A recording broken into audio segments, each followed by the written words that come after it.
ॐ नमस्ते अस्तु भगवन् विश्वेश्वराय महादेवाय त्र्यम्बकाय त्रिपुरान्तकाय त्रिकाग्निकालाय कालाग्निरुद्राय नीलकण्ठाय मृत्युञ्जयाय सर्वेश्वराय सदाशिवाय श्रीमन्महादेवाय नमः। ॐ श्रीगुरवे नमः। ॐ गणपतये नमः। ॐ श्रीशिवाय नमः। ॐ स्थिराय नमः। ॐ स्थाणवे नमः। ॐ प्रभवे नमः। ॐ भीमाय नमः। ॐ प्रवराय नमः। ॐ वरदाय नमः। ॐ वराय नमः।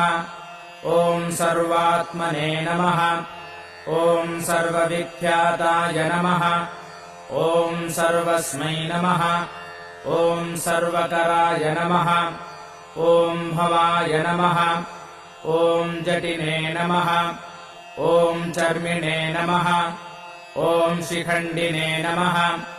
ॐ सर्वाङ्गाय नमः। ॐ सर्वभावनाय नमः। ॐ हराय नमः। ॐ हरिणाक्षाय